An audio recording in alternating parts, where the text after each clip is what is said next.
On the day of Charlie Kirk's assassination, the scene spiraled into confusion. A single gunshot rang out, sending crowds into shock. Amid the panic, one man stepped forward, Zinn. With cameras rolling, Zinn shouted that he was the shooter.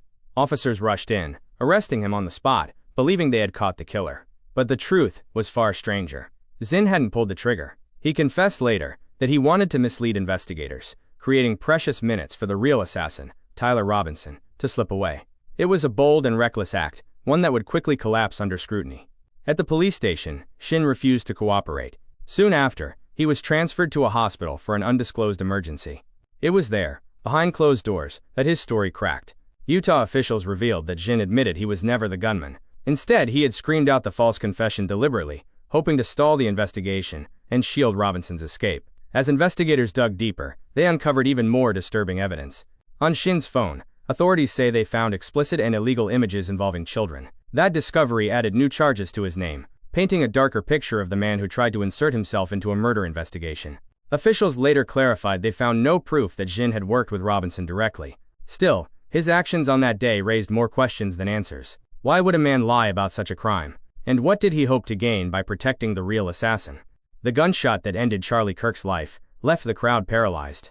In those chaotic moments, Zinn's outburst gave Tyler Robinson a chance to move. Investigators say Robinson seized that window, blending into the panicked crowd, hoping confusion would cover his tracks.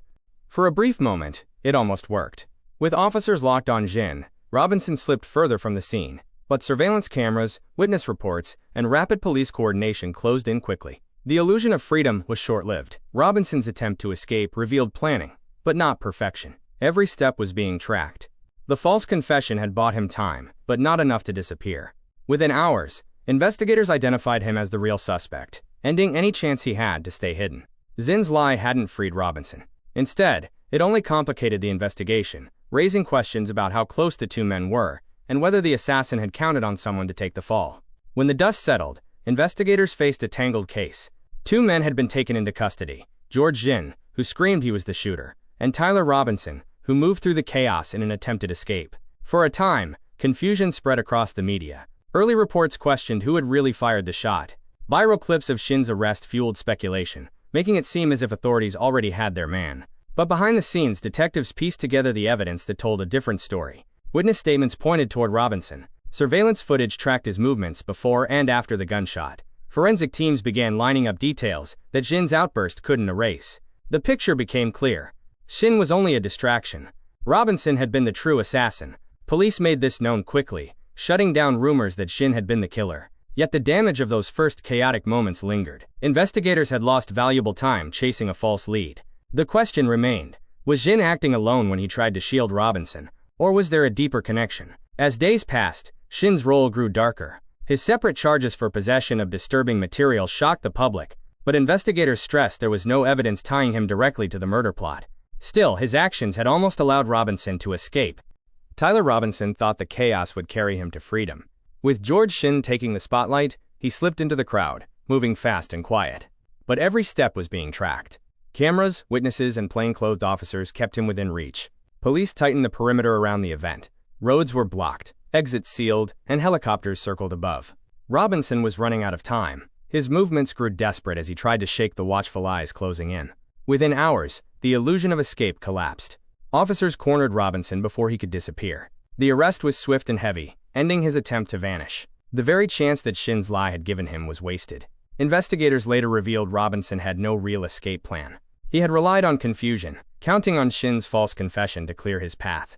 But without resources, support, or a safe route, he was trapped from the start. That failure marked a turning point in the case. The man who had pulled the trigger was now in custody, and the man who tried to shield him was facing his own charges. The arrest of Tyler Robinson and the exposure of Zinn's deception sent shockwaves across the country. For many, the story felt unreal. A political figure shot in broad daylight, a gunman nearly slipping away, and another man openly claiming to be the killer. News outlets replayed the footage again and again. Clips of Zinn's arrest went viral, sparking debate and confusion. Some viewers believed police had caught the assassin, only to be stunned when the truth came out. The idea that Robinson almost used Zinn's false confession to escape fueled outrage. Families of witnesses described the trauma of that day. Ordinary people who had attended the event suddenly found themselves part of a national story. Their statements became key evidence. linking Robinson to the crime and proving Zinn's confession was nothing more than a distraction. The Utah Department of Public Safety addressed the case publicly. They made it clear Robinson fired the shot, and Zinn had tried to mislead investigators.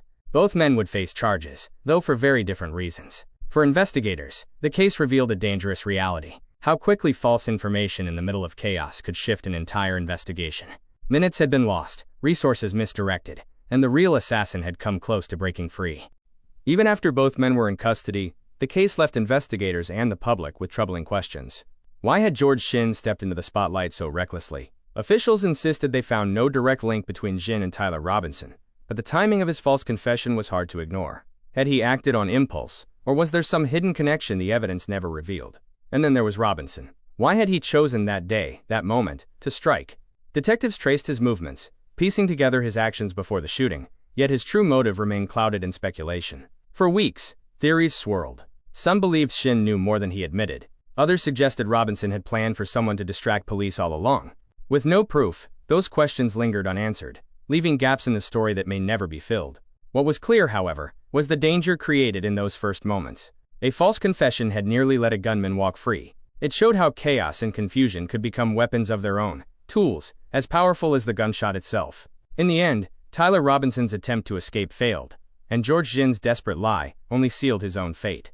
One man pulled the trigger, another tried to shield him, but neither could outrun the truth. This is how one false confession nearly changed everything. But justice caught up before it was too late.